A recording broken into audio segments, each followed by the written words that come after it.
ऐसी कौन सी अत्यंत आवश्यक सूचना थी जो आपको हमें इसी क्षण बतानी थी? बहुत बड़ी मुगल सेना बढ़ी चली आ रही है हमारे उदयपुर की ओर। टूडा, इसी क्षण जाके सभी सैनिकों का अवकाश रद्द कीजिए और जो सैनिक यहाँ उपस्थित हैं उन्हें तैनात कीजिए। हमें मेवाड़ के सभी सैनिक यहाँ उपस्थित चाहिए। हम राणा जी को जाकर यह सूचना देते हैं। सुनिए टूडा, नागरिकों को किसी सुरक्षित स्थान पर भेजने का प्रबंध कीजिए।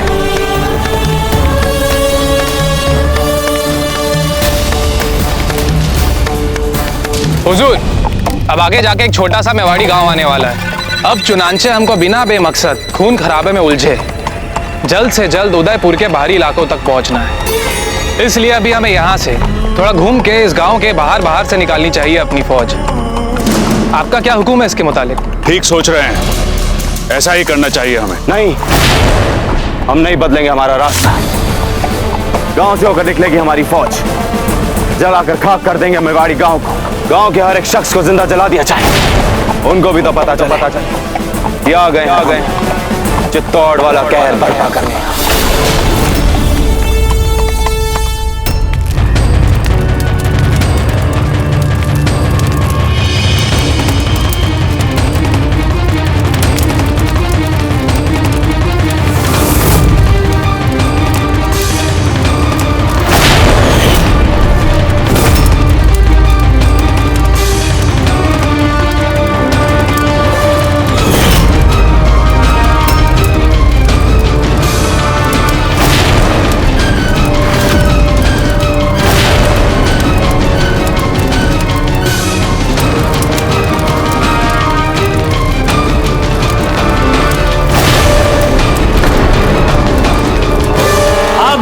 विवाह के सारे संस्कार संपन्न हो चुके हैं। अब आपके परिवार के, आपके बड़ों के चरण स्पर्श कर उनके आशीर्वाद लीजिए।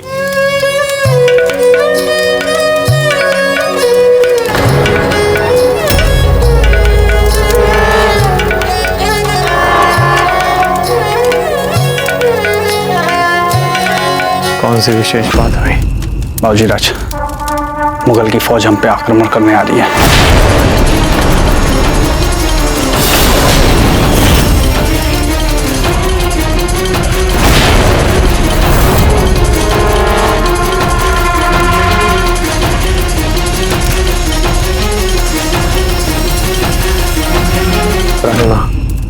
आज्ञा दीजिए, हमें एक अति आवश्यक कार्य के लिए जाना है।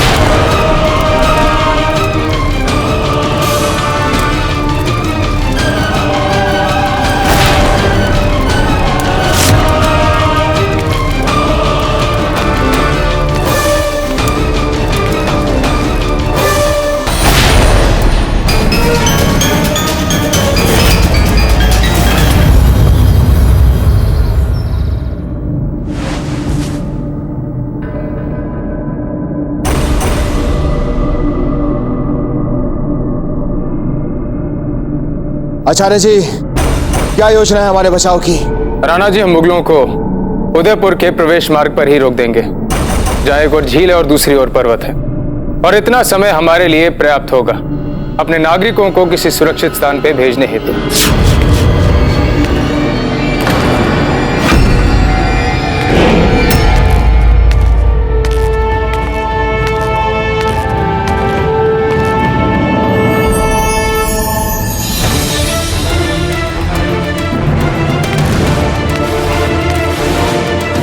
आचार्य जी, सबसे पूर्व हमें मुगल फौज के बारे में सारी जानकारी दीजिए। अपनी सेना तैयार कीजिए। नगर में प्रवेश करने से पूर्व हम उन पर टूट पड़ेंगे। किंतु नगर और नागरिकों की सुरक्षा का उत्तरदायित्व भी हम पर है कुंवर प्रताप, और नागरिकों को किसी सुरक्षित स्थान पर भेजने हेतु आवश्यकता है पर्याप्त समय की। बिल्कुल चाहिए आचार्य जी, किंतु मुगल फौज हमारे इतने निकट आ पहुंची और संख्या में अधिक होने के कारण वे हमें घेर भी सकती है। और दाजीराज, यदि इन्होंने हमें घेर लिया तो उन्हें बाहर ढकेलना लगभग असंभव हो जाएगा।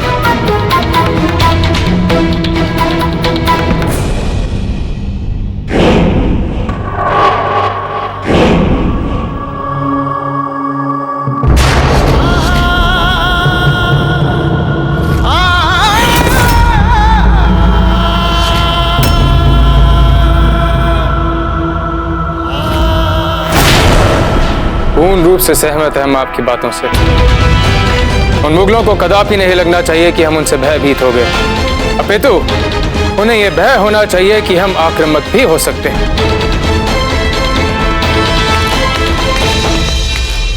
हुकुम, बहुत बड़ी मुगल सेना किलवा गांव तक पहुंच चुकी है। पूरे गांव को तहस नहस कर रहे हैं और किसी को जीवित नहीं छोड़ा।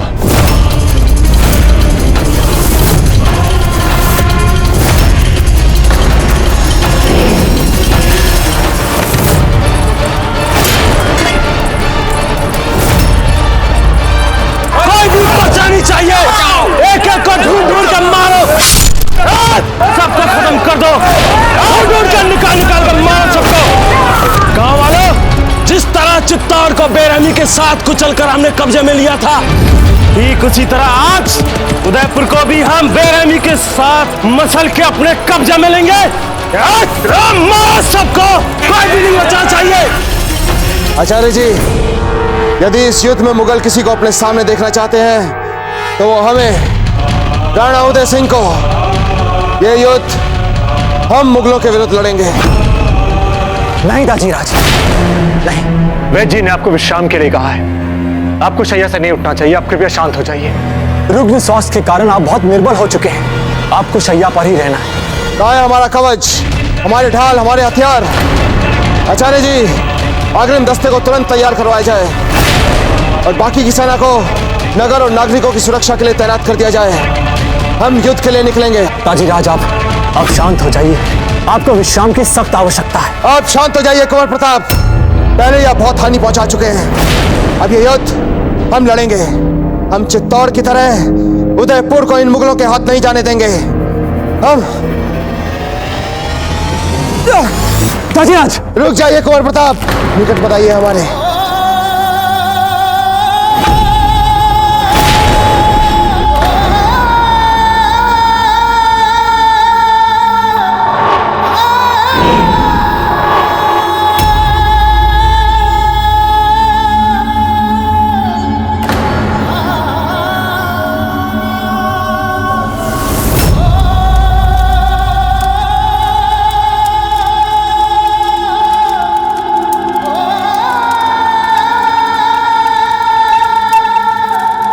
बचा लो हुकुम, बचा लो।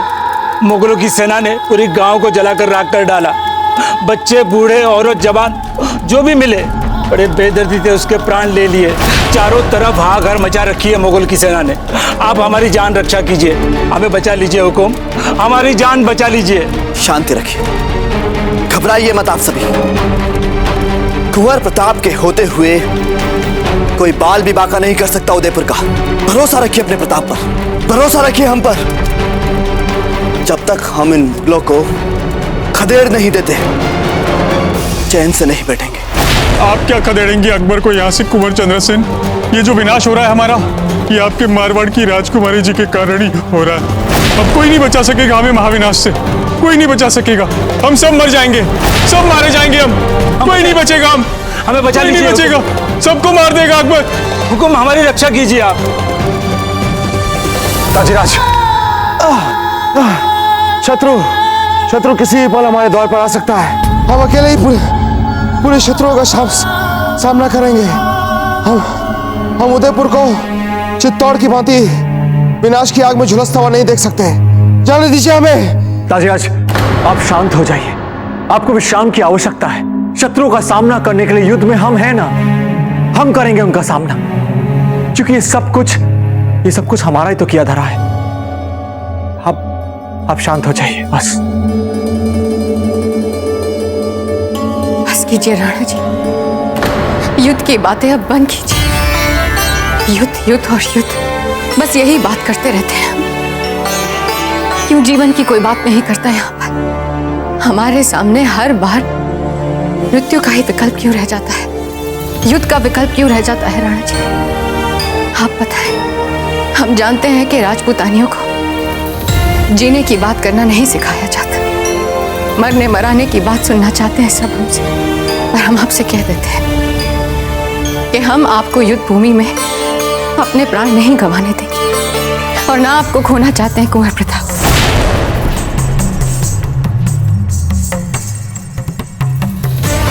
हम विनती करते हैं आपसे राणा जी, शांति प्रस्ताव रखिए अकबर के आगे।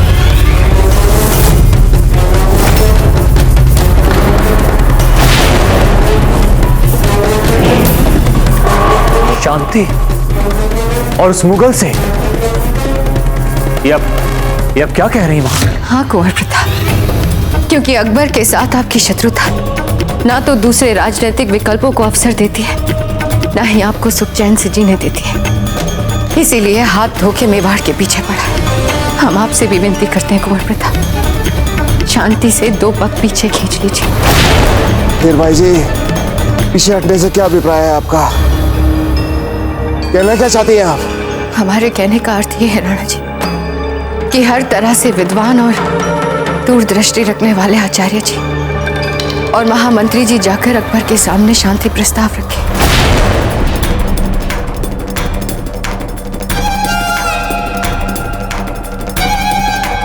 हो सके तो बिना कुंवर प्रताप के जाए, ताकि शांति से बात हो सके।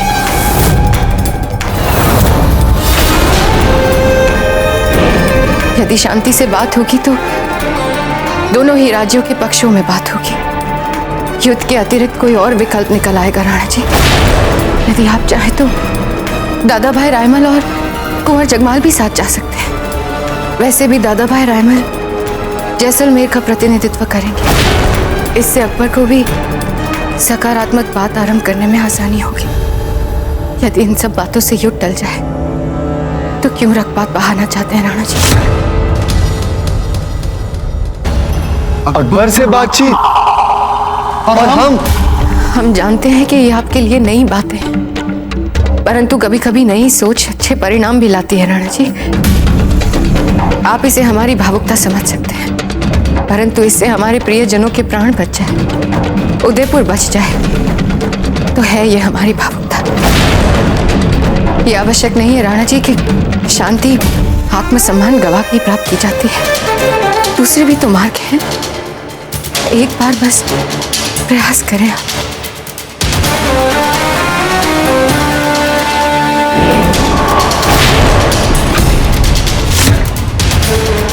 रायमल जी, वीर भाई जी का यह अभियान सफल भी हो सकता है और असफल भी हो सकता है कि आपको इसमें अपने प्राण गंवाने पड़े। क्या आप तीनों तैयार हैं इस अभियान के लिए?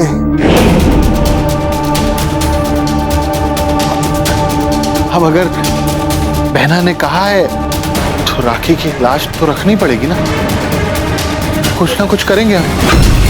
तो ठीक है, इस अभियान के लिए आचार्य जी, रायमल जी और कुंवर जगमाल सेना के साथ जाएंगे। लेकिन सबसे पहले आप शांति का प्रयास करेंगे। पर दाजीराज, कृपया हमारी बात समझने का प्रयास। निश्चित रूप से आपके दाजीराज युद्ध का तनाव नहीं चाहते और ना ही वह इस तनाव को सह पाएंगे। एक राज्य के लिए उसके राजा का जीवित रहना सबसे महत्वपूर्ण होता है। जो कार्य शांतिपूर्वक हो सकता है उसके लिए युद्ध की क्या आवश्यकता है। और वैसे भी शांति का प्रयास करने में कोई हानि नहीं। देखते हैं शांति ये प्रयास हमारे हित में होती है या नहीं।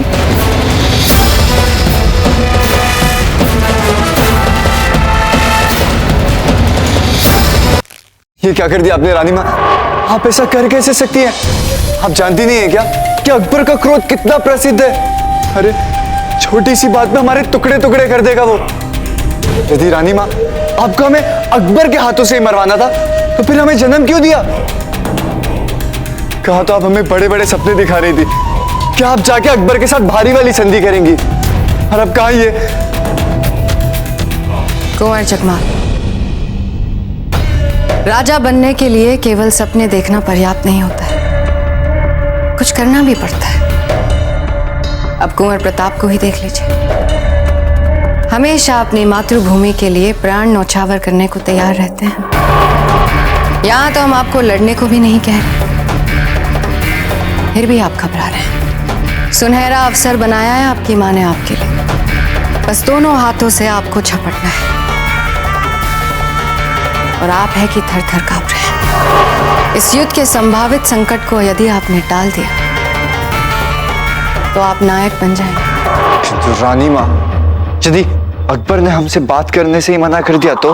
हमें तो लगता है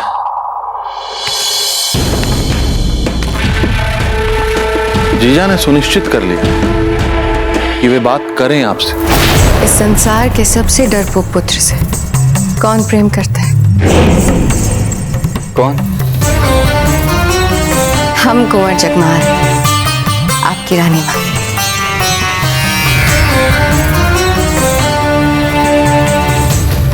शहंशाह, अब हम उदयपुर क्षेत्र में प्रवेश कर रहे हैं और आगे समतल मैदान ही मैदान है। इसीलिए हमें लगता है कि अब हमें मेवाड़ सेना के साथ सामना करना पड़ सकता है, क्योंकि इसके बाद तो एक एक कर उनके नागरिक ठिकाने आरंभ हो जाते हैं। हमें अकबर आजम की खास तलवार दी जाए।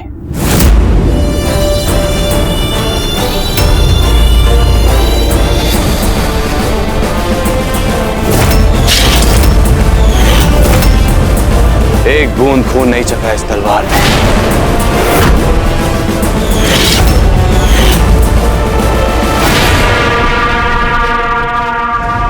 पता नहीं आप राजपूतानियों में ऐसी क्या खास बात है जो हमारी दीन वाली हसीनाओं में अब ऐसा लगता है जैसे हिल्ले हिलाई को लत लग गई है राजपूतानियों की। वो क्या कहते हैं, राजकुमारियां। हम ये कह रहे थे कि उन्हें लत लग गई है राजपूतानों की राजकुमारियों की। अब देखिए ना, अपनी तमाम मशरूफियतों को छोड़ फूल कवर को लेने चले गए उदयपुर। वाह वाह वाह वाह। और हाँ, हमने तो सुना है कि मेवाड़ की महारानी धीर बाई खुद आई थी शहंशाह को दावत देने। अब देखिए कितनी हैरत अंगेज बात है, जिस प्रताप को अपनी मेवाड़ का एक सूद जमीन देना गवारा ना था, उन्हीं की अम्मा अब सौतेली है तो क्या हुआ, है तो प्रताप ही की अम्मा ना। अपने बेटे को राजगद्दी पे बैठाने के लिए तैयार हो गई शहंशाह के कदमों में राजपूताना रखने के लिए। अरे हाँ, हमने तो सुना है बेगम वो आप ही के रिश्तेदार है ना।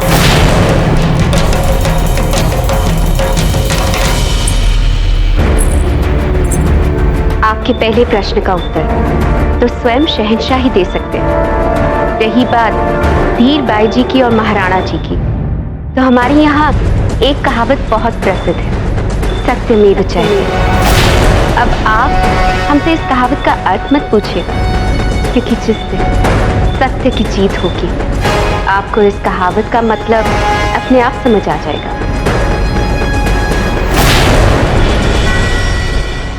अकबर विश्वास का पात्र तो है नहीं, किंतु क्योंकि हम शांति वार्ता के लिए जा रहे हैं, इसी कारणवश हमने अपनी पूरी सैन्य टुकड़ी को पीछे रोक दिया, ताकि उसे ये ना लगे कि हम युद्ध करने आ रहे हैं। किंतु आचार्य जी, यदि अकबर ने छल किया तो?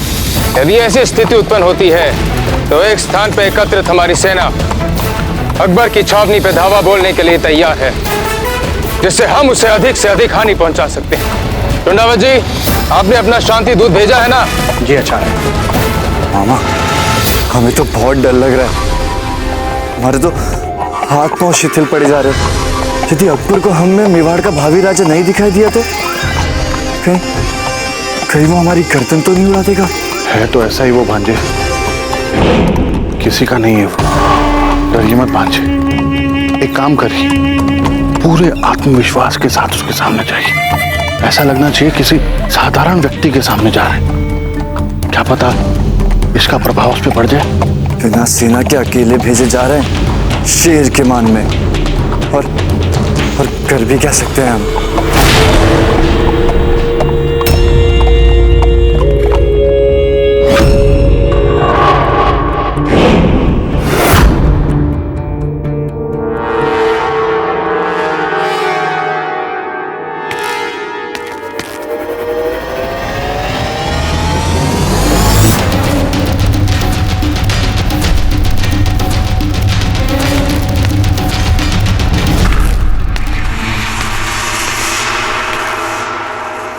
वो लोग आ चुके हैं शहंशाह।